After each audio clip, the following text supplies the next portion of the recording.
Not hardly. No. Notice to the public, if you wish to address the council, please complete the public wishing to address the council form located on the table near the entrance to the building and give it to either the chairman or council clerk prior to the beginning of the meeting. Individuals addressing the council should be respectful of others in their choice of words and actions. We'll begin the meeting in 1 minute.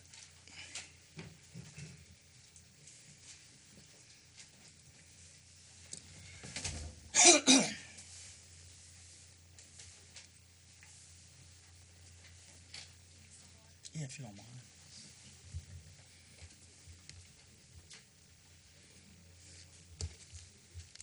Let me take my phone off so I don't beat myself this time. It sucks when you tell everybody to turn their phones off and yours rings. Mine rings. Yeah, I've been there too.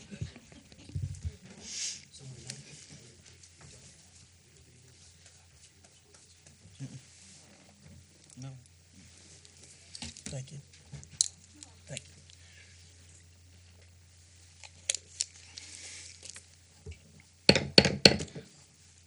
All cell phones, pages, and electronic devices used for communication should be silenced for the duration of the meeting. We're going to call a meeting of Wednesday, December 16, 2020, 6 p.m. to order. We'll have a pledge of allegiance by an invocation by Councilman John Davy and a pledge of allegiance by Councilman Darren Guidry. Please rise. As iron sharpens iron, one man sharpens another. Heavenly Father, we ask that you continue to guide this parish in the right direction. As we continue to recess for the holidays, we ask that you protect this parish and the citizens of this parish. We ask all this in Jesus' name. Amen.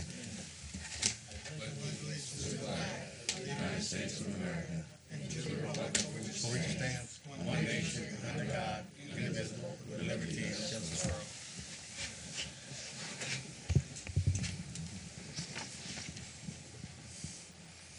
Can I have a roll call, Ms. LeCompte, please? Mr. Darren Guidry? Here. Mr. Bavin? Here. Mr. Dirk Guidry? Here. Mr. Trosclair? Here. Mr. Navy? Here. Mr. Harding? Here. Mr. Michel? Here. Mr. Amade? Here. Ms. Domingue? Here. Mr. Chairman, you have a quorum present. Thank you, ma'am. Approve the minutes of the regular council session held on November 18, 2020. Move, Mr. Dirk Guidry. Second, Mr. Carl Harding. All in favor? Any opposition? Motion carries. Distribute the minutes of the regular council session held on December 9, 2020. We've done that. Everybody's got them. Approve the accounts payable list for 12/14/2020. Move, Mr. John Amity. Second, Mr. Danny Babin. All in favor? Any opposition? Motion carries. General business, a resolution authorizing the emergency repairs completed by BCG Services LLC to the industrial pump station structural support piles. Who moved it? Danny Babin, second by Mr. Dirk Guidry. All in favor? Any opposition? Motion carries.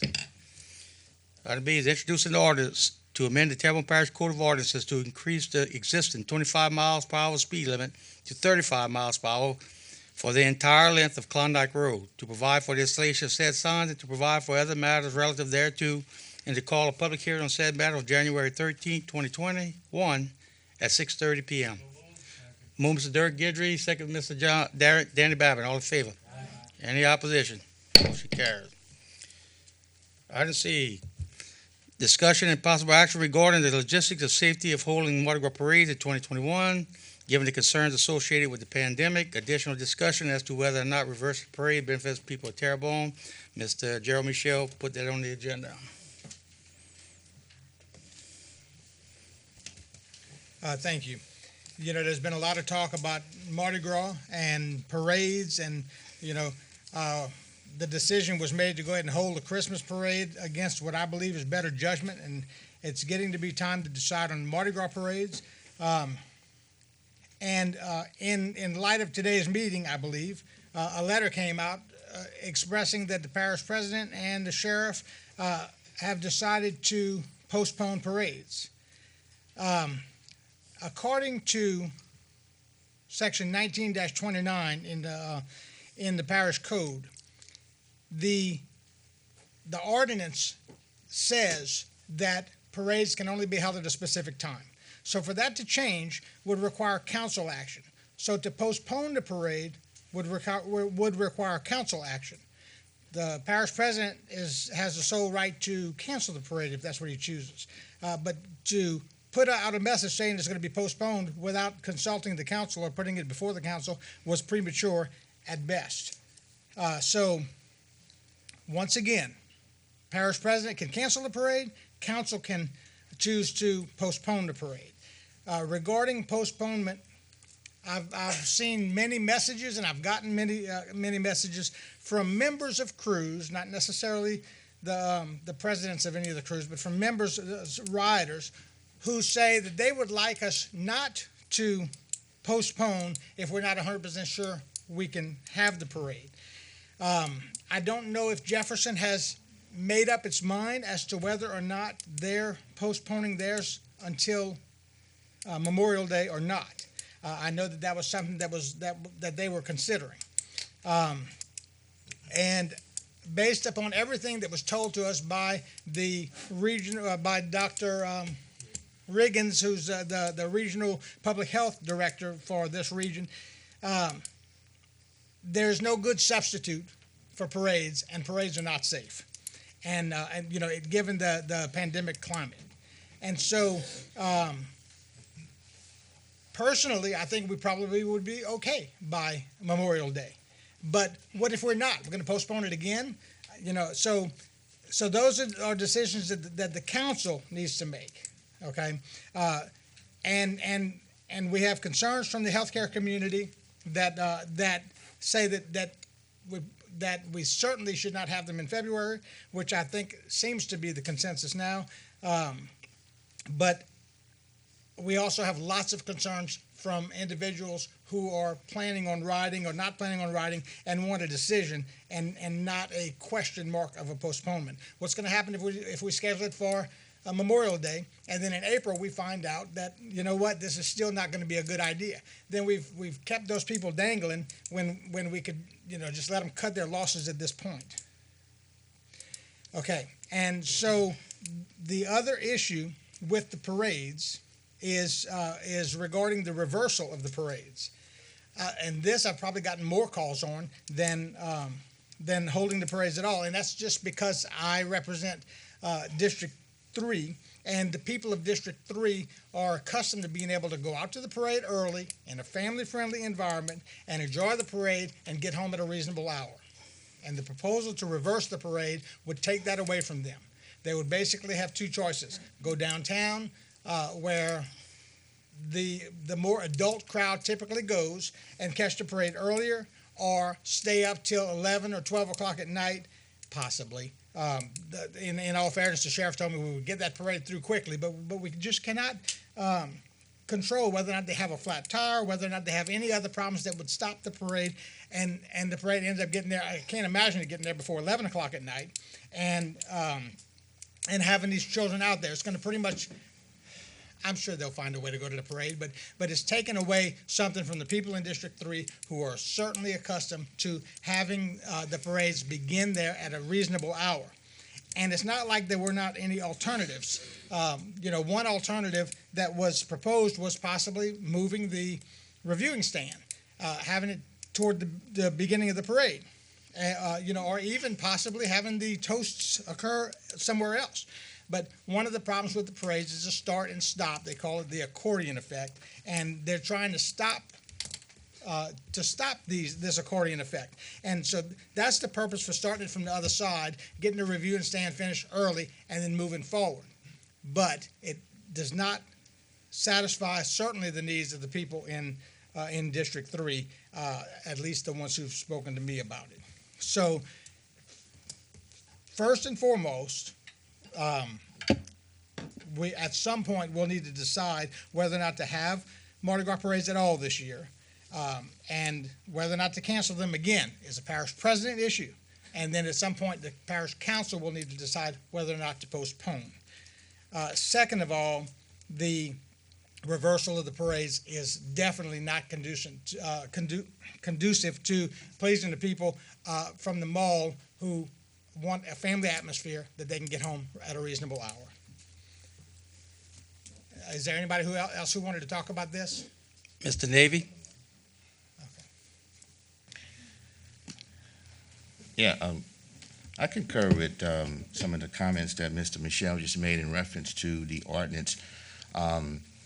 If you're talking about postponing a situation, that ordinance would have to be changed or whatever. Right now, the ordinance stands a particular time that you can actually have Mardi Gras in Terrebonne Parish. So it's of course, I'm pretty sure that we're not trying to circumvent our own laws, our own ordinance. So I would take it that that's a matter that I'm pretty sure that the council will need to address.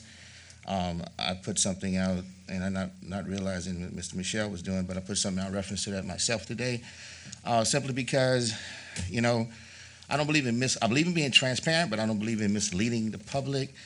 And I'm not saying that was the intent of anything that happened today.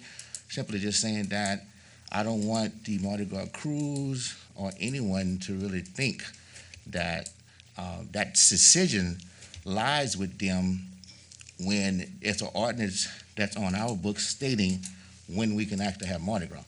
So that has to come to the council to change that. Then that could be decided among those crews. Whether I'm for or against Mardi Gras, I'm just stating what's on the books.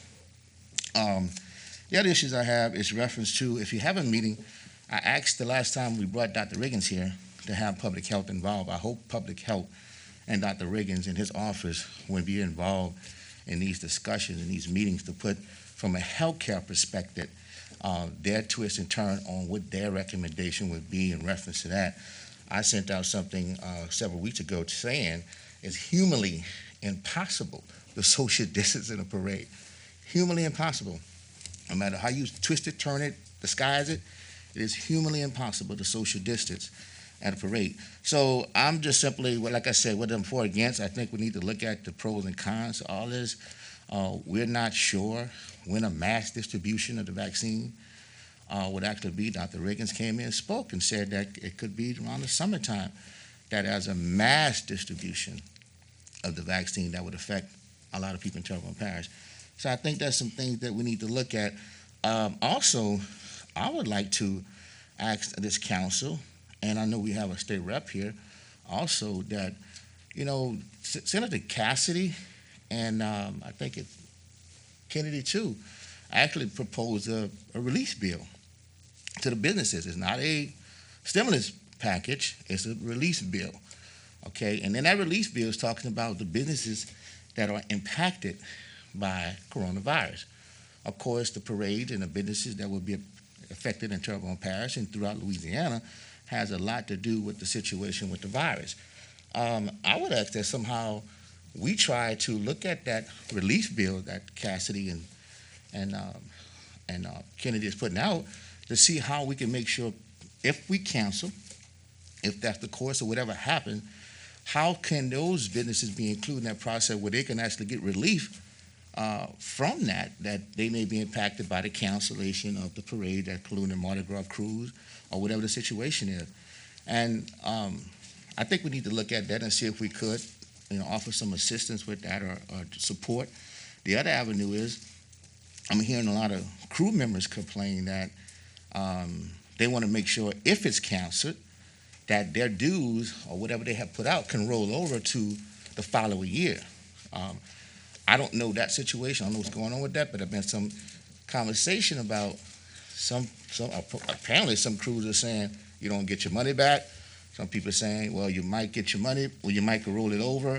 So I would like to see that some consensus with these crews, if it's canceled, that roll that money over to those, for the following year, but also look at reimbursing through that release bill, hopefully, those Mardi Gras crews, businesses, and everyone else that's impacted by coronavirus because of the cancellation. So that's some things, we got a lot of good legislators and former legislators, so I think we could try to touch base with Kennedy and Cassidy to see if that could be part of the process. But I just wanted to put that out there, and I wanted to concur as far as with the ordinance situation. That's something that the council is going to have to change if you propose to postpone and set another date. Just want to put that out there. Thank you. Mr. Darren Guidry? Yeah, and I received a lot of emails and phone calls over the last several months from people calling government, and a lot of times people think government, I guess, are kind of like us being parents, and that, we have to guide our children, because if we don't guide them, they won't do the right thing. But government's role is to lead and really only intervene when we see egregious issues that are going to cause public health and safety issues.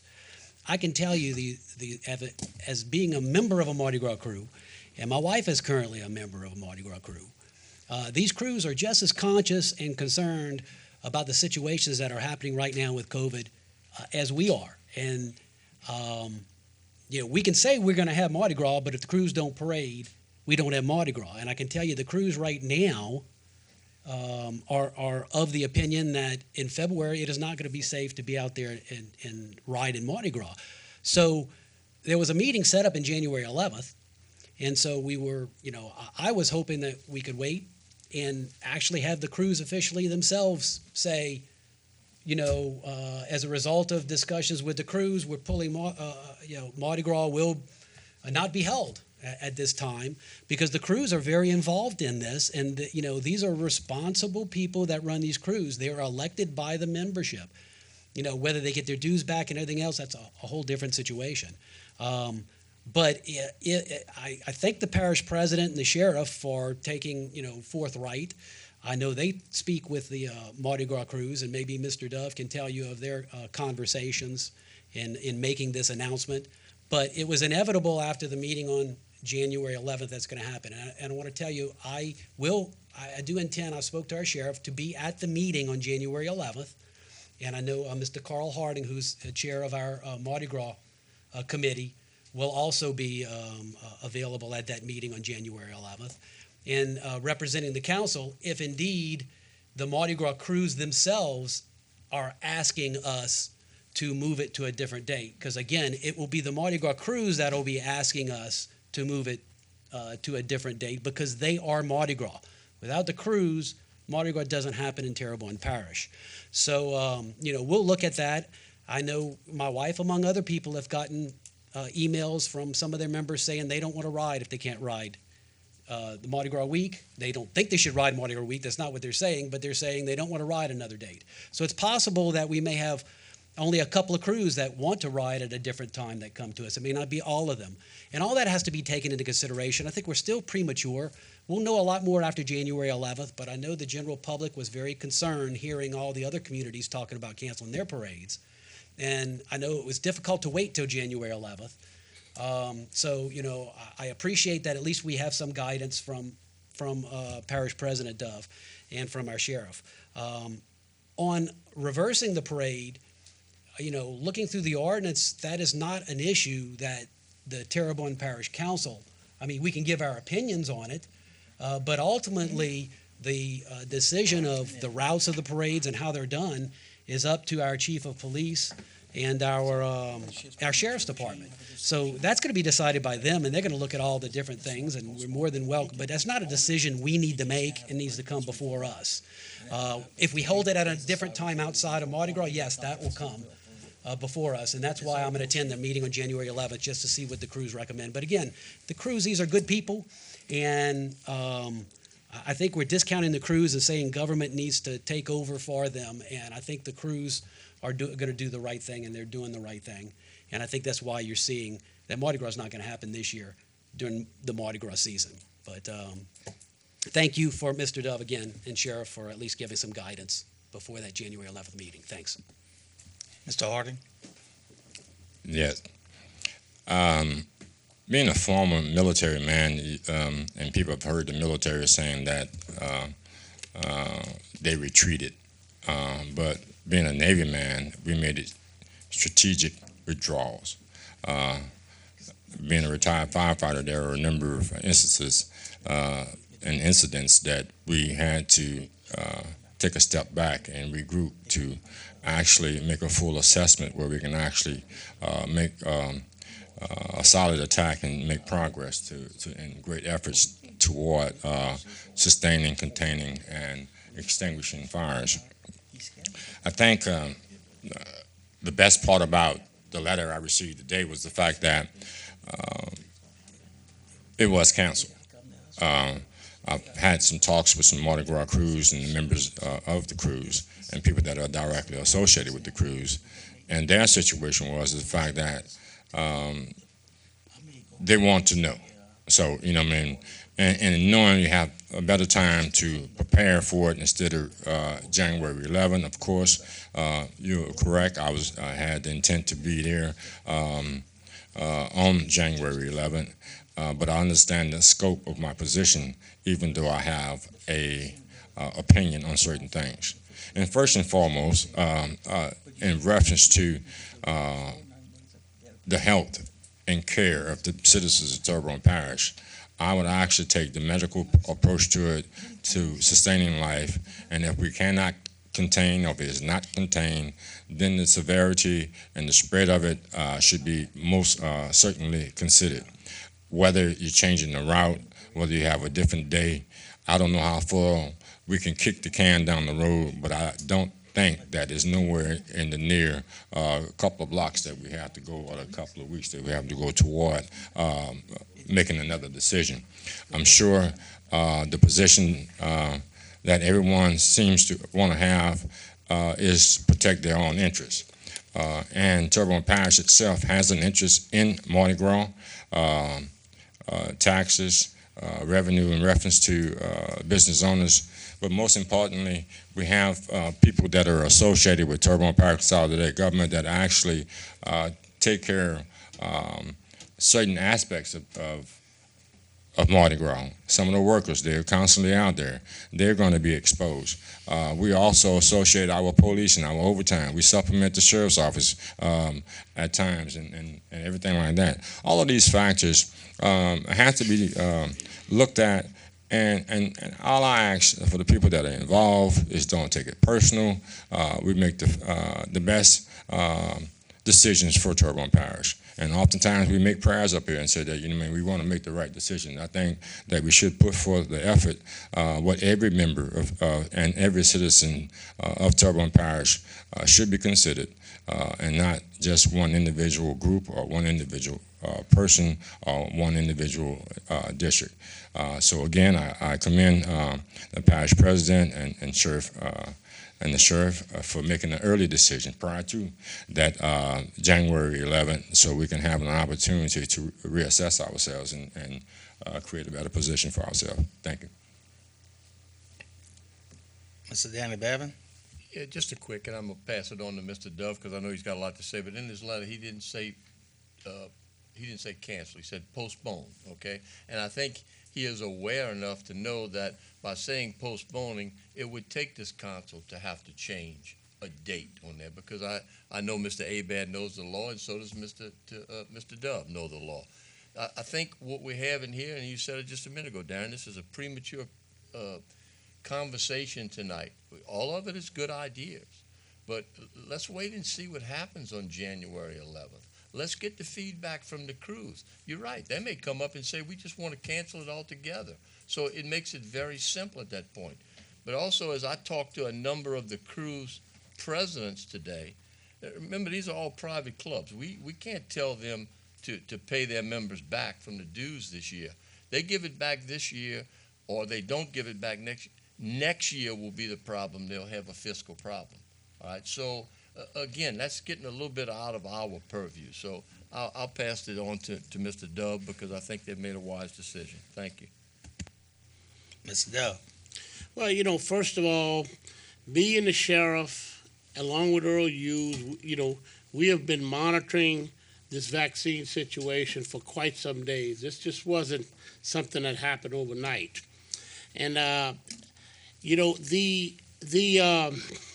what was surprising is the vaccine is being distributed, but I was at Terrebonne General today, and they were doing the first shots, and they had only 240 vaccines to give, and you have a follow-up of 21 days on those 240. So, and then, you know, checking Moderna, they won't come out till around the 23rd, and they have a 28-day second shot. So looking at it, me and the sheriff realizes there's no way you'll be able to have Mardi Gras and have enough vaccines on what they call herd immunity. We've been monitoring them to see if we can't get a 70% herd immunity, which would take a lot of vaccines, along with people who's already had it, who's included in that figure. So basically what we did is we extended it. We went ahead and, when I say extended it, we indefinitely postponed it, with the understanding is to meet with the crews, come up with another date if the crews want it. Remember, the crews are private organizations. You can't go tell them you got to pay these people back or you got to do this. They have contracts with the outfit out of New Orleans to redo these floats every year. So they're stuck in a financial bind. Yeah, it would be nice if the state comes and bail them out, but they're not going to bail them out. I can assure you of that. So me and the sheriff have really followed this closely, and there's no way you can run Mardi Gras, so we decided to postpone it. Now, once we pick a date, and if we pick a date, it's going to be picked by the clubs, we'll have public input, and we'll come back to the council and see if y'all okay with this date. We're not running off with it like was suggested earlier. And, we've watched this close. It's no way you're going to get 70% herd immunity by Mardi Gras. That's impossible because the vaccines just aren't going out as quick as everyone would have hoped. Thank God they are going out. Like I said, I was at the hospital today, and they were doing their first round of doctors and healthcare workers. And of course, your first responders are coming along. Then your home cares, and then then comes your elderly. So this is just a matter of postponing it. Somebody said it's premature. It is premature, this discussion.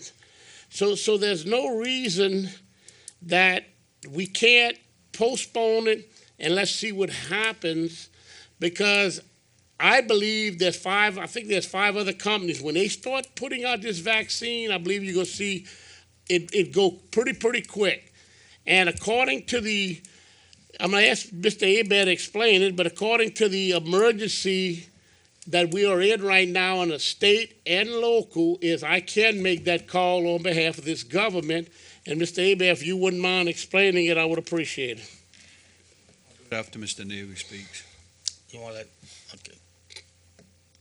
Mr. Navy. No, actually, I'm glad that he brought up about the vaccine, and that is predicated on when it comes, how much of it comes out. You're right about that, Mr. Dub. Also predicated based upon, and these are hypothetical situations we can't control. We can't control, not necessarily when it comes out, but making sure that people take the vaccine. We're under the assumption that when it comes out, people are going to take the vaccine. We don't even know that. So all those variables have to play a part in the situation.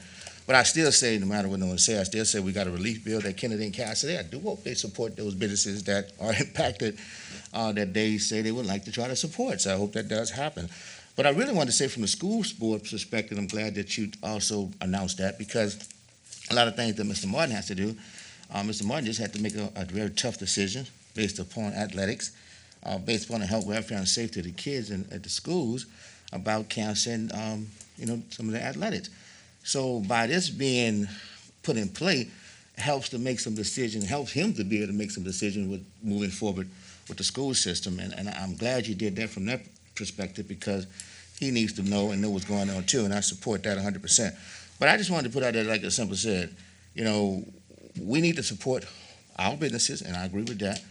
But if we have mechanism and avenues that they're proposing, we need to try to make sure our businesses are included in that process. That's why I mentioned it. I said that. And I'm glad, like I said, about the vaccine. I hope those who desire to take it, hope they take it, because that's the only way you're going to be able to remedy your problem. But if you put a vaccine out there and nobody take it, then I don't know how you resolve it. But thanks anyway. Mr. Hebert. Yes. We have two situations here to explain legally. You have the situation where COVID did not exist, so our ordinance is in effect. And then you have the situation where, under the power of law, under the emergency declaration law, that the parish president has declared a state of emergency dealing with COVID. So let me address it first without the emergency declaration. There is a set of ordinances for Mardi Gras. It does address the public health, safety, welfare, which is obvious. It also addresses a certain time when Mardi Gras can be held. With regards to the routes are left to the chief of police and the sheriff to determine the routes. That is ordinarily in the ordinance. With regards to parades, that is left to the chief of police to issue permits. In the ordinance, the council clerk is required to keep a log of any permits. So I'm going to ask right now, Madam Clerk, to your knowledge, has any permits been issued for parades? To your knowledge, by the chief of police? To my knowledge, we have not received any permits, but I believe that's handled through planning. All right, I've asked Mr. Pulaski, and he says to his knowledge, no permits have been issued. Under normal procedure, the permits would have to be ultimately issued, but they both have to be approved by the sheriff. Once they're applied for, they have to be approved by the sheriff and the chief of police. After that, they can be revoked by the council. No permits have been issued. All right, now let's fast forward now. We're under emergency declaration. Under the emergency declaration, the parish president is given full authority to deal with the emergency. And under that is the relaxation ordinances. If the parish president deems and wants to postpone or wants to cancel, in my opinion, it is his sole authority. It's his sole authority if he decides it's in the best safety, health, and welfare to continue the parade outside the ordinances, as long as that emergency declaration is in force and effect. So that is the broad powers that he's given if he absolutely needs to do the same. He has the authority to relax ordinances. Now, with that said, he's just said that he would come back to the council. That's a practical aspect. But it is the broad powers that are given under the emergency declaration that the parish president is given ultimate authority to how to handle any of this COVID issue under his broad authority. So with regards to the handling the parade, it would be ultimately left to him, which would be normally in a situation would be the sheriff and the police chief. That would be trumped by the parish president that's dealing with a COVID emergency declaration that is still in force and effect. Thank you. Look, we can go on with this all night long, repeating everything just repeating and repeating and repeating the same thing over and over.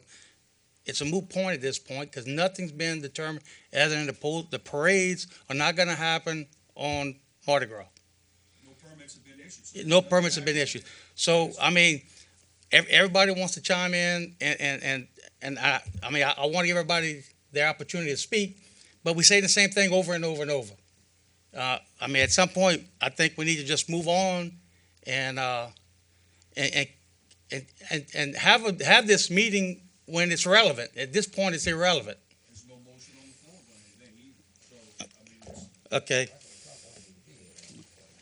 No, you can talk. I'm not stopping nobody. I just want to ask everybody to not repeat. Let's not say the same things over and over. We do this all the time. Mr. Michel. I'm next, so good.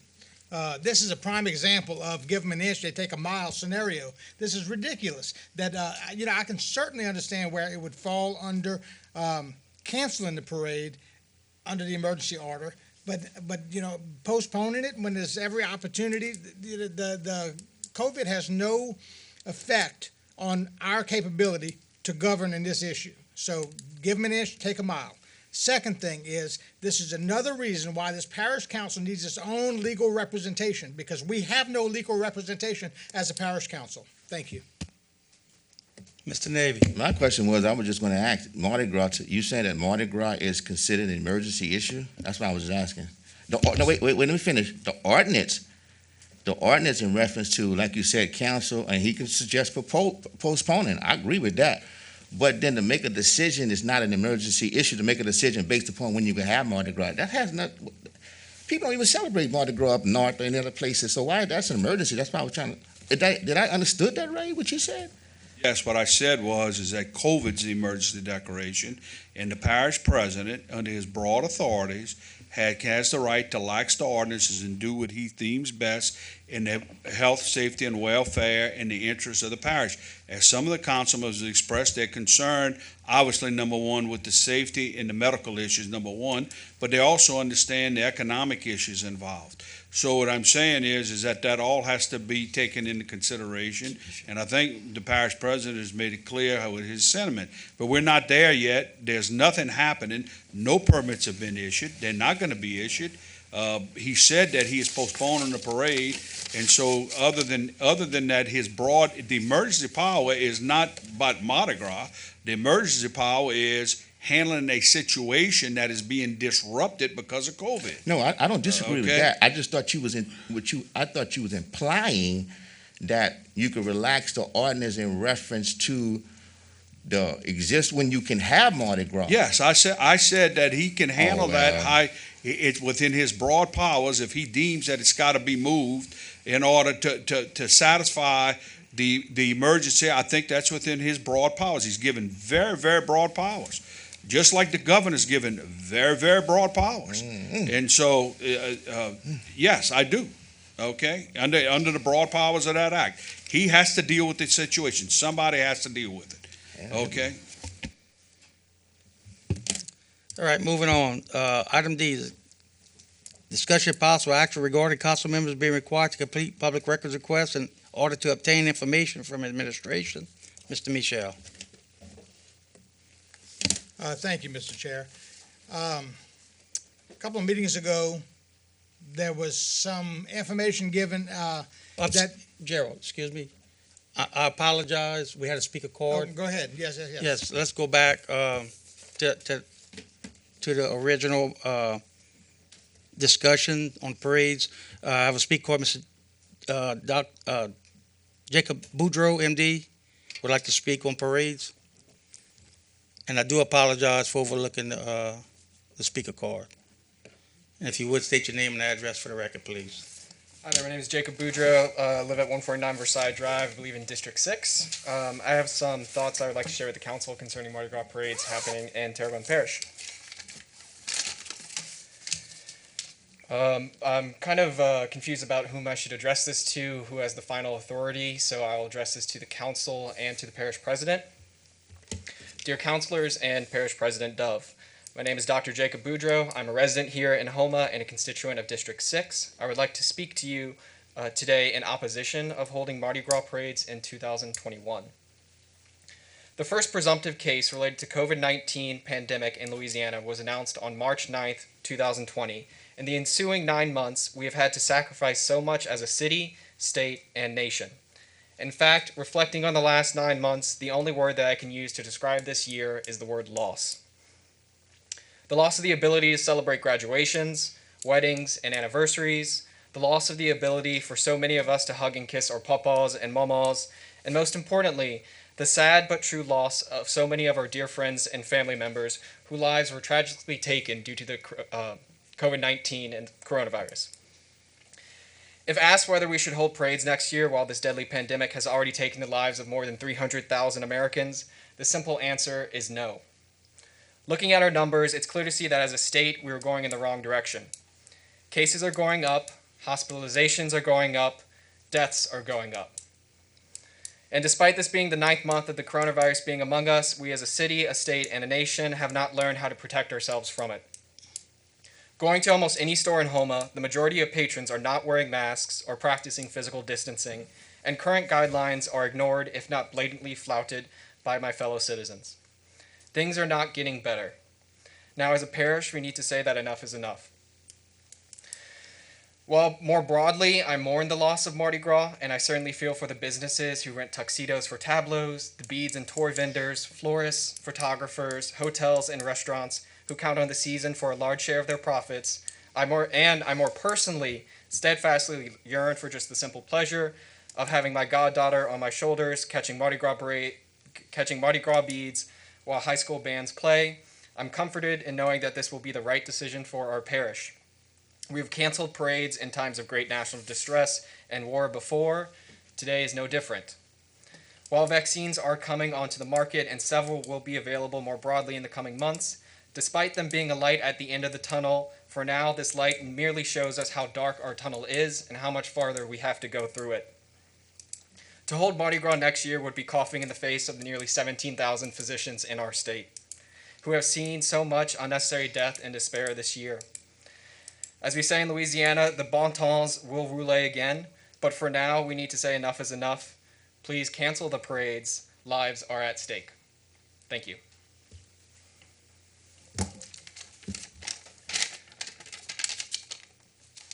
Mr. Guidry.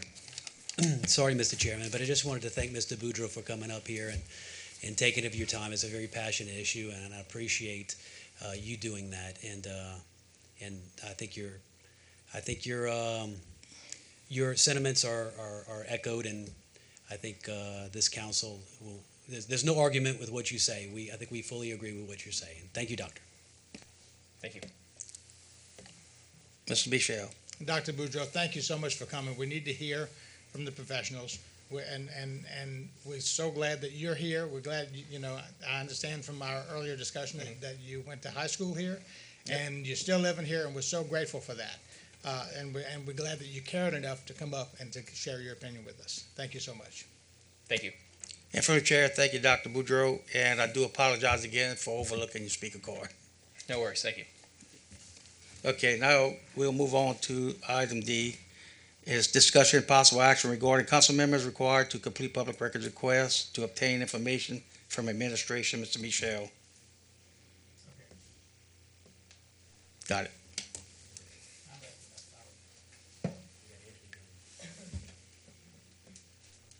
Okay, thank you. Okay, so a couple council meetings ago, there was an issue that was discussed regarding whether or not funds were transferred inappropriately, and it was brought to my attention that there was an opinion on it that had been requested from the legislative auditors. And there, I was also told at that meeting, we can show you a copy of that. I said, okay, well, great. So a request was sent to Ms. Candace, who replied saying that Mr. Dove was going to handle it. And then later we got a message from Mr. Dove's attorney, Mr. Jules, who said that we needed to put in public records requests. And today, it was dated yesterday, but I just received it a minute ago, where there's a letter from the records custodian, Mr. Martin Black, who said the reasons that this is necessary, and that has to do with Louisiana statutes as well as some material that is inappropriate for dissemination, and I can understand that. However, in Section 2-104 of the Home Rule Charter, it says that a reading file is required to be kept of all materials, letters, memorandums, studies, and computer reports which are developed, transmitted, or received by the parish government system. And it should include all materials on parish letterhead as well as those listed above.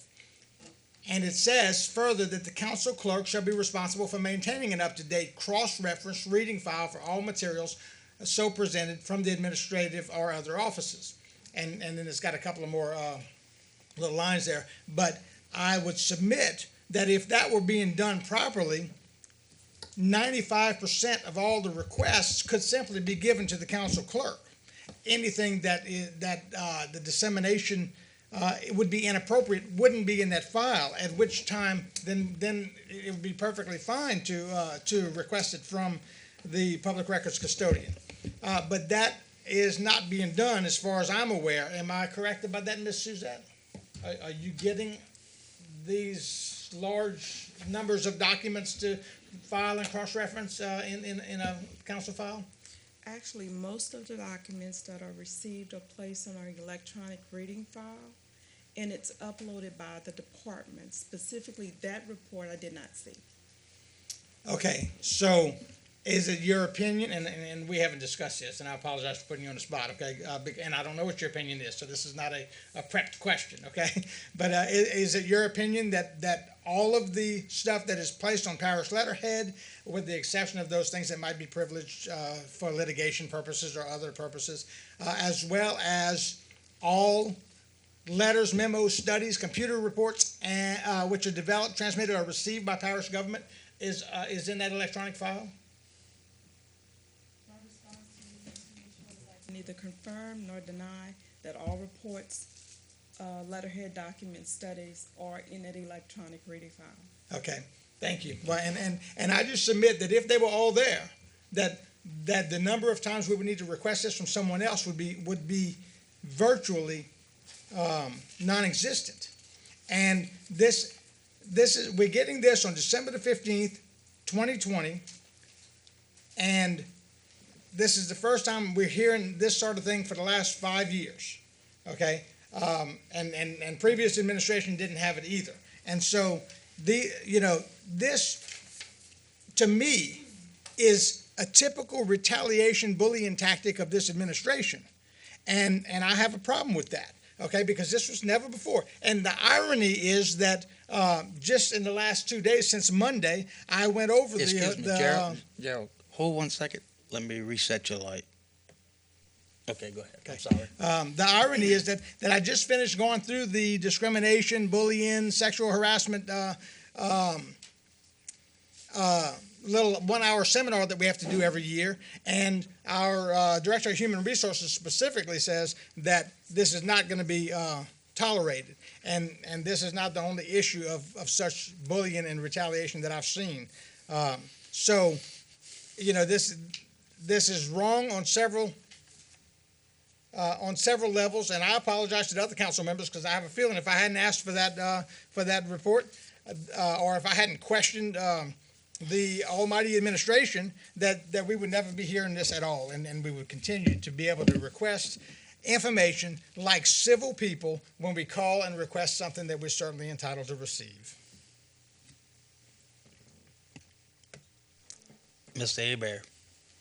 Yes, I want to address a couple of matters. First of all, as a parish attorney, it is my job to make sure that everything is done by law and legal. Second, no matter what the charter or what is being referenced is the ordinance, the public records laws and the open meetings laws control. With that said is, Mr. Michel, you just said two things, but you mistakenly said them. Number one, you said we. There was no motion made the other night at that meeting. You did not make a motion and got a majority of the council to request that information you asked for. You asked for that information and had a dialogue with the parish president concerning that information in Candace. There was no motion made. You, as an individual, cannot operate the council. The charter and case law says that the council operates by a majority, and that's how it operates. So on that front, it's not we, it's you. Okay, that's number one. Number two is you conveniently quoted the dissemination article, but you didn't state the entire article, what it says. So let me read it. Section 2-104, dissemination C. All government letters, communications, internal memorandums, studies, and computer reports for any purpose not required to be confidential by state law shall be made available to the council. Now, the public records law says that records are public unless they remain confidential. There are in excess of, I believe, over 150 exceptions that maintain confidentiality of records. The administration is vested under the charter as the chief executive officer of administering the records of the parish. And so it is incumbent upon in doing his duties that by state law he has to now have a designated public records custodian. And as that public records custodian, it is also his duty to have people that make sure that public records that are confidential are not released. And let me give you a good example of that. I believe a number of you, if not all of you, are on health care, okay? And you're dealing with private matters in Mr. Articles as the Human Resource Director. Would you want Mr. Michel Labella just call up and tell Suzette, Dana, give me Jessica Domingue's records? No, it is not. It is an example of confidentiality. That's only example. So the purpose of that rule is, and Mr. Michel is that it's also to protect you, because when you operate in solo and you're not operating as a council, you may not be protected as a councilman. If you were to gather records that are deemed confidential and release them, you could expose not only to yourself to liability of potentially getting sued, but also the parish government. So it is those of us that are vested with the authority by Mr. Dove and working, and as the government officials, that we make sure that we do not release records that are deemed to be not public.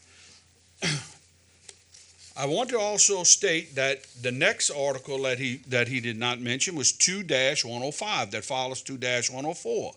And it says that under 2-105, examination of the records shall be done. There shall be a custodian of public records who must receive in advance. That's where you have to go through. That's right after 2-104. So you can't read one without reading everything. That's just under Terrebonne Parish laws. If it would have been done appropriately and if he was trying to do, Section 3-109 of the charters, under the powers and duties of the president, one of the matters is it says that if the council has an issue with something, it says the council make such, this is the parish president's duty, make such other reports as the council may reasonably request to enable the council to conduct its councilman function. The council did not vote the other night and ask Mr. Dove for anything. Mr. Michel did. Also, under Section 2-208, under the council's rights, under the charter, it says the council, by a favorable vote of at least a majority of its authorized membership, may order investigations into the affairs of the parish government and any conduct related to the parish government. The council, by a majority of membership. So, if Mr. Michel would have made a motion the other night, okay, and the council would have wanted to conduct this, I asked for this, it could have asked for it, it could have asked through administration. The next step would have been, if it is confidential, the next step you take is you go into executive session. That is what Louisiana Revised Statute 42:17 says. Okay, that is to protect the confidentiality of what is confidential. And so that would avoid where we are not allowed to discuss matters with public records. So I wanted to make that point as far as that. As far as the next thing goes, I will cite to you a case that originated out of this parish called West Terre Development Corporation versus the Terrebonne Parish, the Polish jury in the parish of Terrebonne. For the record, that's 416 Southern 2nd, 209. It's a 1982. That case dealt with individual Polish jurors that were trying to oppose a driveway. And the court held that, and I'm not going to mention the Polish jurors at the time, but I'm going to read what it says. The blank were the Polish jurors who had certain meetings with blank of West Terre and whose testimony was objected to at the trial of the matter. Clearly, any representations that an individual juror might have made to West Terre without apparent authority. A Polish jury can only act as a body and not individually. Their testimony was hearsay, was properly excluded. They were not parties to the litigation.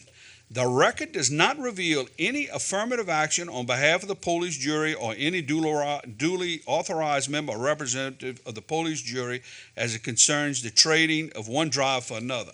I can tell you that that I litigated this issue in a case that I had and cited this where a Polish jury tried to individually testify.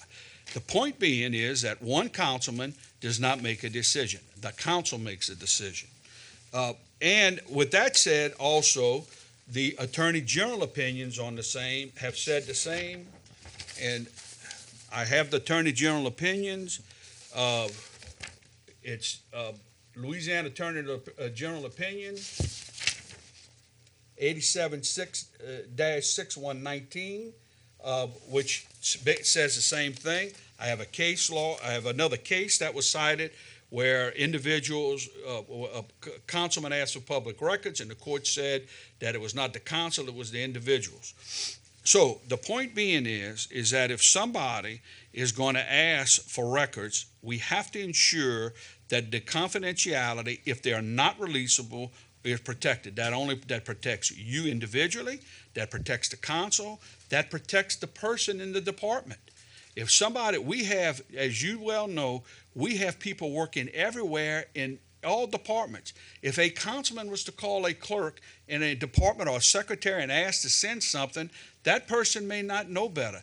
That's why you have a centralized mechanism where you have a public records custodian, as is set up in our charter, in our code, as is set up by state law. That custodian vets it and makes sure that it's releasable. And what more logical fashion can you have in better situations? So in my opinion, everything that was done is done according to the book. And anybody that knows the way I operate, Mr. Michel, will tell you, I think I'll put my reputation to that. Okay, and I'm not saying that I'm 100. If I was 100% correct all the time, I'd be the only lawyer in America. But I feel confident on this that I am correct on it, and that is my advice. And as I said, it's to protect not only the parish, the administration, but to protect the council and to protect the person requesting the records. And I think it's the proper procedure. Thank you. Mr. Navy. Yeah, I was listening to some of the stuff you were saying, Jules, and you're correct about the appointing and the governing authority, because some people don't even know what the governing authority is. 6 votes could override a veto.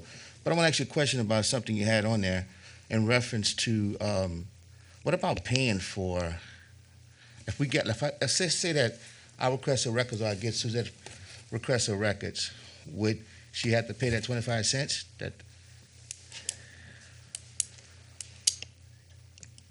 Would I have to pay it? No, I think that you don't have to pay the 25 cents. Actually, what can happen, Mr. Navy, is that since the councilmen are here, and if a councilman wants, that record can be made available. You could review it up in wherever that record is. It can be made available. You could review it in Mr. Black's office. Okay. If you want copies of it, then that would be. You have staff at the council office, and y'all have a budget for making copies. Okay. So I'm sure that could be worked out. Okay, because the reason why I'm asking, I'm listening to you read all those sections, and I did that too, because I know you and I know one another, because we always talk almost every night on the phone, believe it or not. Just conversation, no pillow talk, okay? But we talk every night on the phone. But when you're reading your sections, section 2, if I'm not mistaken, 106, says about paying for copies and only ones that don't have to pay if it's indigent. So I'm not an indigent person. So that's why I was asking. That is correct. And if yeah. you're asking it in your individual, but that rule can be relaxed. But if you're asking it individually, and it's on an individual basis, depending on the amount of records, that may be, you might have to pay for it. Okay. So we're gonna have a conversation about that tonight too. Okay. Okay, I was going to get you on that one. I was hoping you said that. You're not getting me on that one. I'm just saying we'll talk tonight. I don't want to divulge anything There are public. other ways to work. That record can be made available for you here. Okay, thank you, Ray. Right. It can be put on an electronic disc. It can be scanned in. Okay, so you don't have to ask for the copies. Okay. Mr. Dove. Yeah, so the public will understand what's going on here by Mr. Michel is he has repeatedly for 2 years harassed, intimidated, questioned the integrity of my CEFO, which is the council CFO. A document was presented the other night that totally shows he's wrong, of course he would not admit it.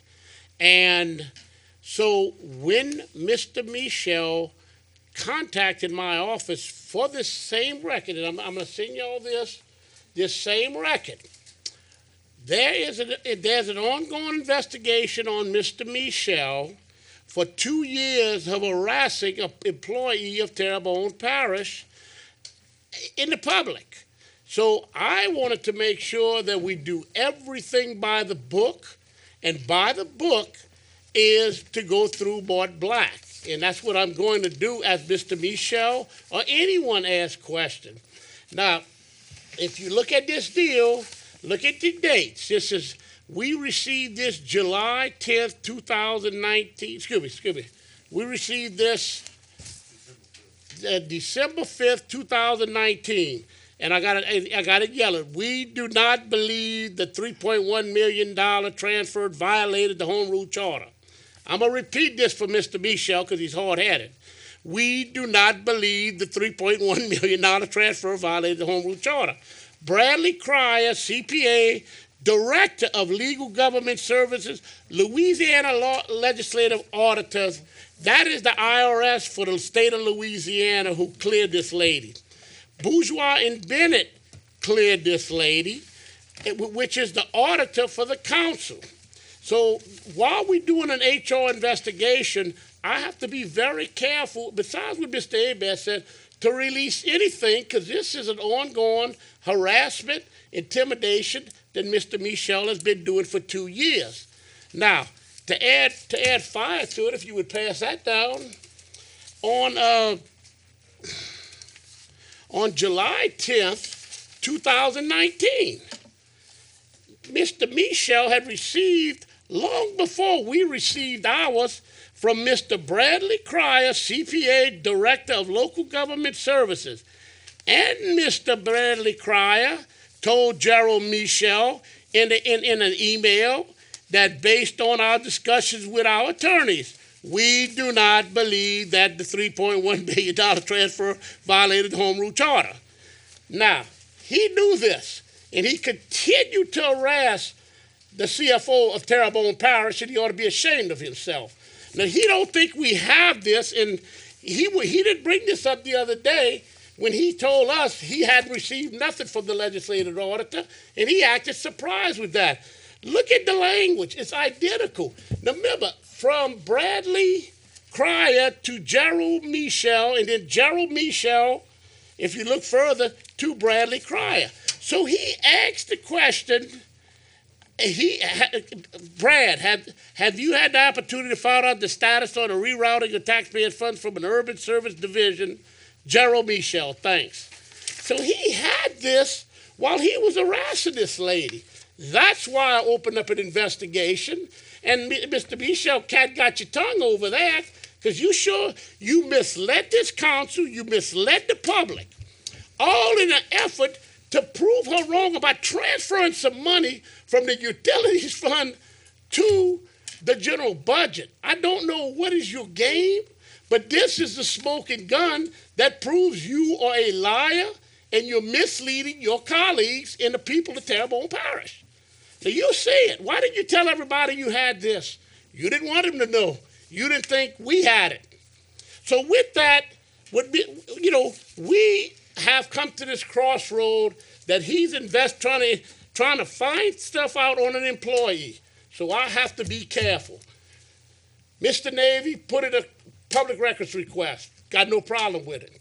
Call me. Why you doing this? I said because Gerald Michel is doing it. We got with Mr. Hebert, and he gave us the criteria that we have to do it because we can't do him without doing everyone. And we were working fine together. We have to be careful that we don't cross HIPAA laws. We have to be careful that we don't give employees. I don't think my department heads are qualified to make that decision when there's somebody who's trying to headhunt one of my department heads and your department heads. This is a crying shame, and we are investigating it.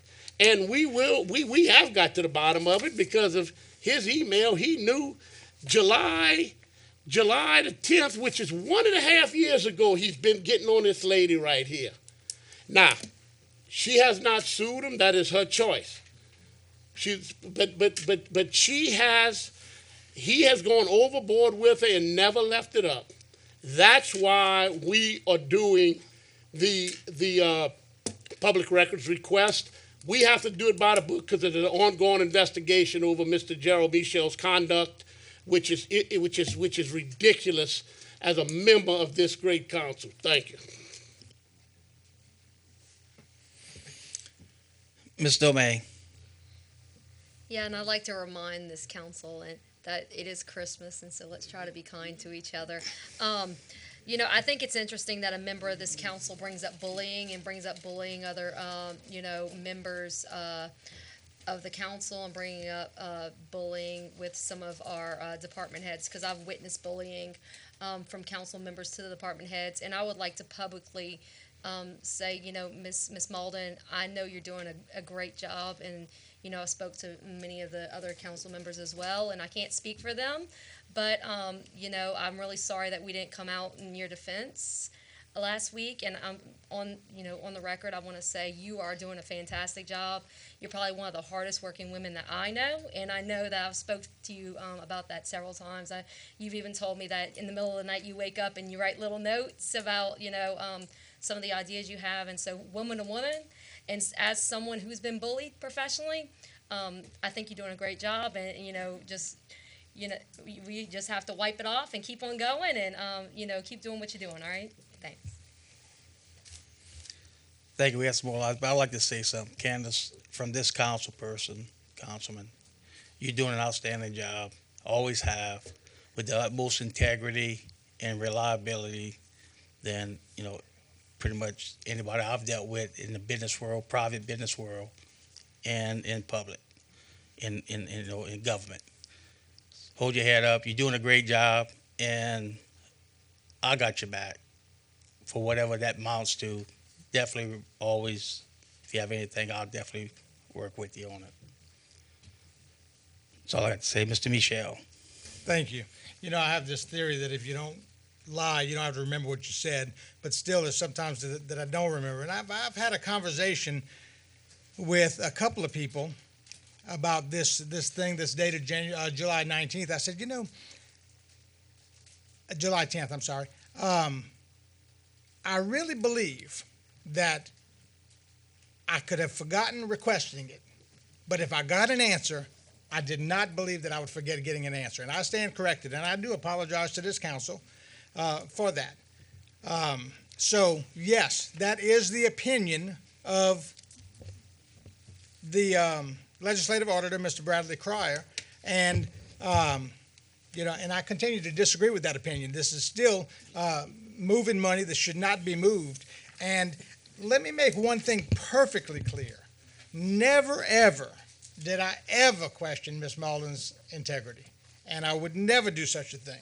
It's the parish president's integrity that I question. Secondly, going back to the initial issue, which is being deflected, okay? First of all, Mr. Hebert, I did not ask for that information at the last council meeting. It was offered to me, okay? And also, all of the other things that you mentioned still do not address the fact that we are not maintaining a complete reading file, which would avoid most of this anyway. Let me finish. Okay, so there's still, we're not doing a complete reading file. If we had a complete reading file, that information would have been in it. And also, it only took 5 years for you to get this correct, if indeed it's correct now. And finally, one more reason why this council needs legal representation. Mr. Michel, put the light on, please. Mr. Michel. Mr. Michel, you requested, contrary to the charter, okay, you went and do a unilateral investigation. And I'm going to advise this council tonight, y'all better start being very careful. Because contrary to what Mr. Michel said, everything's on record. Everything that he said in the past to Ms. Malden is on record. This council did not request an investigation of the legislative auditor. Listen to what I'm saying. This council did not vote in accordance with the charter to authorize Mr. Michel to go to the legislative auditor. That was not debated before the council. Okay, he did that unilaterally. Now, Mr. Michel, you received documents from the legislative auditor. Suzette, did Mr. Michel put that in the reading file, give that to you to put in the reading file? that information is emailed to us and between the correspondence that is typically not put in the reading file? Okay. Well, my question is, did Mr. Michel send you the emails from the legislative auditor and ask you to put it in the reading file so the council could read what he requested from the legislative auditor? Did he do that? Okay. So, Mr. Michel, you're kind of a victim of your own perturb. Okay, you're here criticizing everybody else. Let me explain to you something. To my knowledge, most of the reading information is sent, and years ago, I think everybody knows about the reading file. However, that has to be vetted in accordance with confidential information. So if the reading file had everything, okay, nobody would be vetting confidential information. Do you know how much correspondence this government gets on a daily basis, how much we deal with? In contracts, I think that we do an excellent job. And as far as the reading files, I think that most information that should go in that reading file is ultimately sent.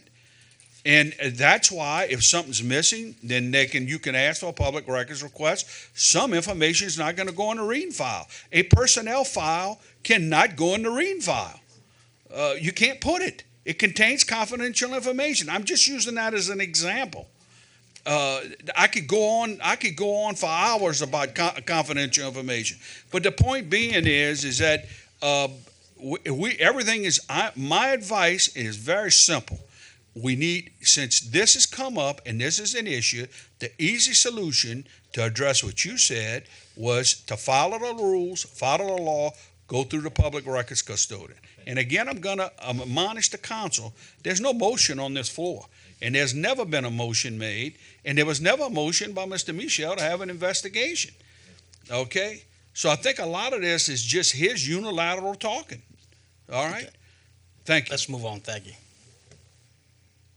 Mr. Navy. Yes, my final words. Candace, and I do apologize too. And me and Ms. Michelle had some words, and he did tell me he didn't intend to try to humiliate you, but at the same time, you're a CPA, and we have to be cautious. But that's just not just Candace. I mean, we need to be, I'm listening to what Ms.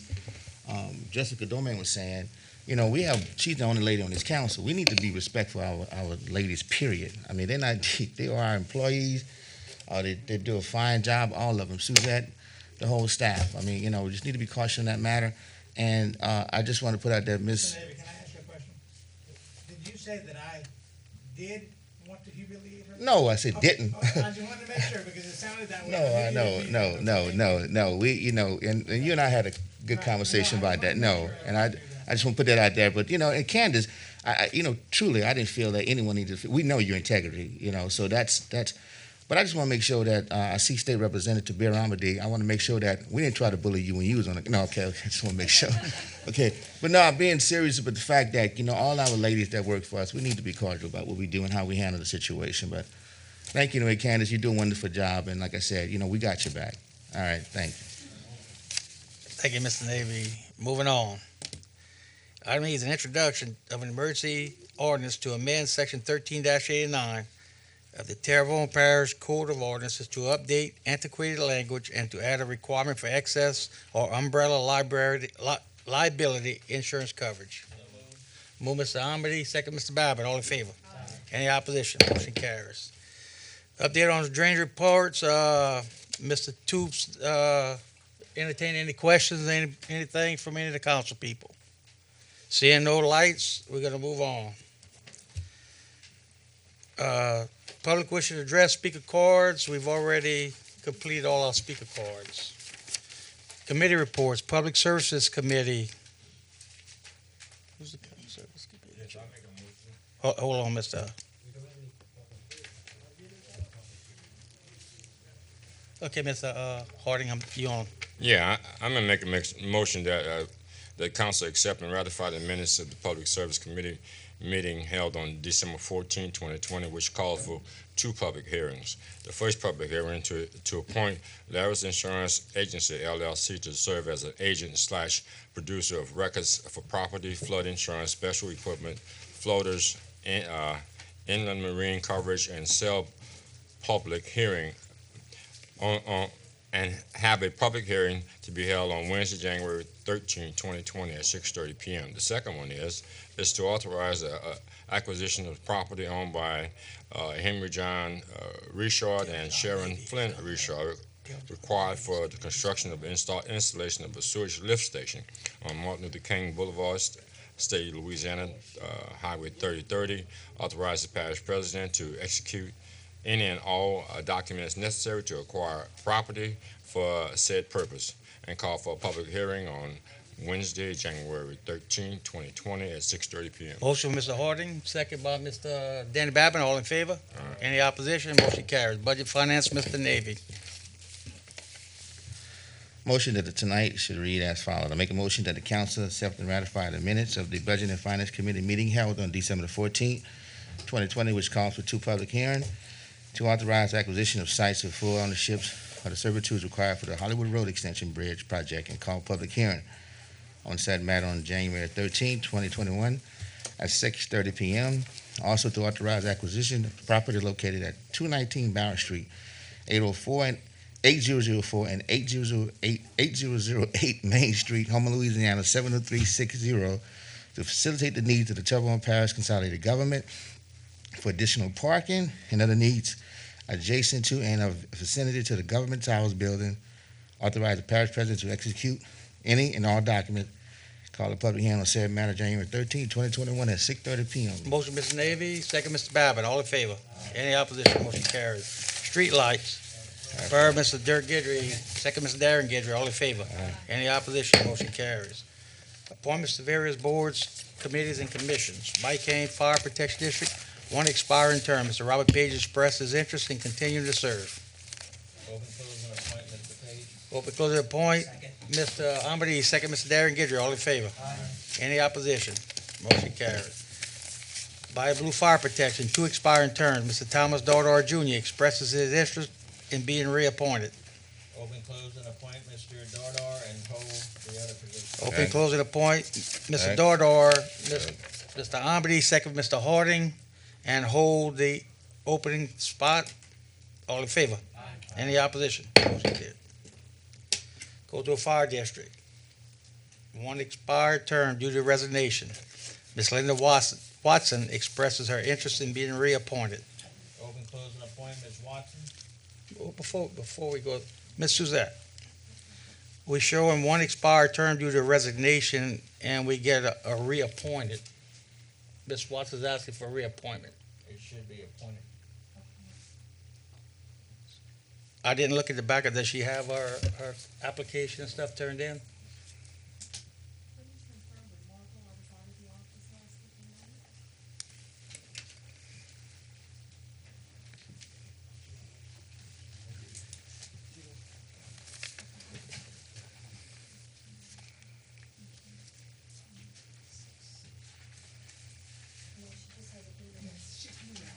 Everything's in? Okay, so we're gonna make a motion. Your motion, you wanna amend your motion to be appointed, not reappointed, right? Okay, Mr. Amity, and who was the second? I'll second.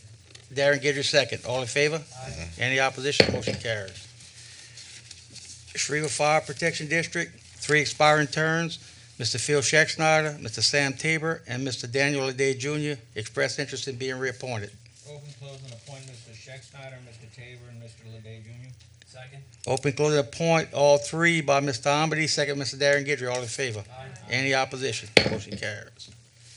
Fire Protection District Number 4, two expiring terms. Mr. Marty Terrio and Mr. Roland Oakwan expressed their interest in being reappointed. Open, close, and appoint Mr. Marty Terrio and Mr.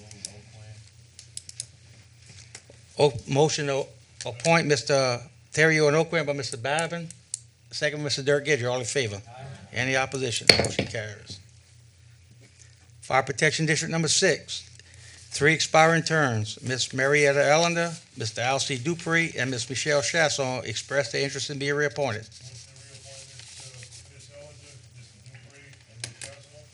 Motion, Mr. Gidry, to appoint Ellender, Dupree, and Chasson. Second, Mr. Harding. All in favor? Any opposition? Motion carries. I want to thank you, Mr. Gidry. There's three people in my district. Fire Protection, I want to thank you for take care of it for me. I'm not being facetious. Fire Protection District number 7, 3 expiring term, Mr. Jude Landry, Mr. Barry Chauvin expressed their interest in being reappointed. Motion to reappoint Mr. Landry and Mr. Chauvin, hold one by Mr. Guidry. Second. Dirk Guidry, second by Mr. Darren Guidry. All in favor? Any opposition? Motion carries.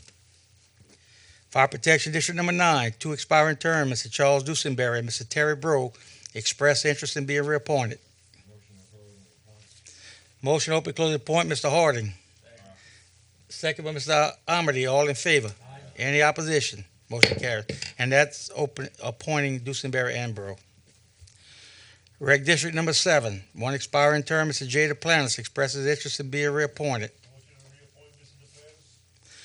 Motion to open to reappoint Mr. Duplantis, Mr. Dirk Guidry, second by Mr. John Amity. All in favor? Any opposition? Motion carries. Home of Terrebonne Public Finance Trust Authority, 2 expiring terms on 12/16/20. Mr. John Abear expresses his interest in being reappointed. Motion to open, close, and appoint Mr. Abear and hold the second opening. Motion to open, close, and appoint Mr. Abear and hold the second by Mr. Darren Guidry. Second, Mr. John Amity. All in favor? Any opposition? Motion carries. Downtown Development Board, Corporation Board, 3 expiring terms representing Historical Society, Parish President, and Arts and Humanities. Motion to hold, Mr. Danny Babbitt, second, Mr. Dirk Guidry. All in favor? Any opposition? Motion carries. Child and Youth Service Planning Board, 7 expiring terms, Faith-Based Organization, Office of Juvenile Justice, Department of Health and Hospitals, Office of Behavioral Health, District Attorney's Office, Options for Independence, Gulf Coast Teaching and Family Services, and the Houma Police Department. Ms. Bernadette Pickett expresses her interest in being reappointed to serve as a District Attorney's Office rep. Motion to open, close, and appoint Ms. Pickett and hold the other openings. Motion to reappoint Ms. Pickett and hold the other 6 by Mr. Darren Guidry, second, Mr. John Navy. All in favor? Any opposition? Motion carries. Fire Protection District number 5, 2 expiring terms, Mr. Bernie Hutchison expresses interest in being reappointed. Motion to reappoint Mr. Hutchison, Mr. Dirk Guidry, and hold the second spot. Second, Mr. John Amity. All in favor? Any opposition? Motion carries. Recreation District number 3, 1 vacancy due to expired term, South Central Louisiana Human Services Authority, 1 vacancy representing the medical field, MDRN Coroner's Office, Houma Public Finance Trust, 1 expiring term, 12/26/20. Terrebonne Parish Tree Board, 1 vacancy due to its resignation. Houma Area Convention and Visitors Bureau, 1 unexpired term representing a nonprofit organization. Bayou Blue Fire Protection District, 1 expiring term. Bayou Cane Fire, 1 expiring term. Coteau Fire Protection District, 2 expiring terms. Fire Protection District number 8, 2 expiring terms. Fire Protection District number 10, 2 expiring terms. And Village East Fire Protection District, 2 expiring terms. Councilor John Davy has asked to pull this next item on the council's members to request discussion of. It's a discussion possible action regarding blighted property and slumlords ordinance. So it's been pulled. We have announcements. I see the parish president going. Council members, Mr. Navy. Yes, I'd like to announce that we will have our 9th annual Capital Christmas Festival, a drive-through toy and bike giveaway, which now is the largest in the Bayou region, on December the 19th, which is this Saturday at 12 noon. This is actually something myself and the district attorney have been doing for the last 9 years, along with the parish president and Ms. Williams. And a lot of the businesses and organizations stepped up. Next council meeting, I will name those individuals and organizations and companies. But it's a great opportunity for everybody to come together and provide something, try to provide some type of joy in a child's life during these troubled times. I'm asking if you want to come out and volunteer, and council members, you could come out and help out with that process. Also, I want to congratulate, actually, a little relative of mine that just signed, Mason Smith signed with LSU, the number 1 prospect in the country, signed with LSU this evening. So that's a joy, and LSU about to get a top-rated prospect right here from Terrebonne Parish. So I want to congratulate the young man on that matter. Thank you, and everybody have a Merry Christmas and a Happy New Year's. Thank you, Mr. Navy. Mr. Babin. Yes, I just wanted to wish everyone a Merry Christmas, Happy New Year, and there's only 16 days left in 2020. Let's hope 2021 is a lot better year than what we've experienced. We have a lot of challenges ahead of us, but I think we're up for the challenge. So everyone have a Merry Christmas and a Happy New Year. Thank you, Mr. Babin. Mr. Harding. Yes, it's been a blessing to serve with you guys. It's been a wonderful experience that I've actually had over these difficult times. I would like to not only say to you and say to the people of Terrebonne Parish, Merry Christmas and have a Happy New Year's. I love you. You can't do nothing about it. My prayers is that God forever keep you and yours. It's always in my heart. Thank you. Thank you, Mr. Harding. Ms. Domey. Yes, I would like to also say Merry Christmas to the people of Terrebonne Parish, and I'll echo what Mr. Harding said. I've been very grateful for this first year on this council. It's been a learning curve for sure, but the true MVPs are our council clerk and our council staff. Ms. Suzette, you took this job on, and I don't think you knew what you were getting yourself into. And I think that you've done it with grace, and you've done a wonderful job transitioning us through this very difficult year, you and the staff. And so, you guys are the true MVPs of this council, and I look forward to next year. Thank you. Thank you, Ms. Domingue. And seeing no further lights from the council chair, especially during this holiday season, I would like to remind everyone to keep our law enforcement, firefighters, first responders, military, active, and retired veterans in your thoughts and prayers through the holiday season. And I want to echo Jessica's sentiments about council staff. They've really do a bang-up job for what we do. And all staff, administration, y'all do a great job. We had a tough year this year, and hopefully we'll have a smoother course next year. We can slide down the slide. And so moving on, no further lights. Monthly engineering reports. As per Darren Guidry, second Mr. Harding, all in favor? Any opposition? Motion carries. Adjourned, Darren Guidry, second Mr. Amity, all in favor? Any opposition? Motion carries. Good evening, ladies and gentlemen. Merry Christmas to all. And to all again.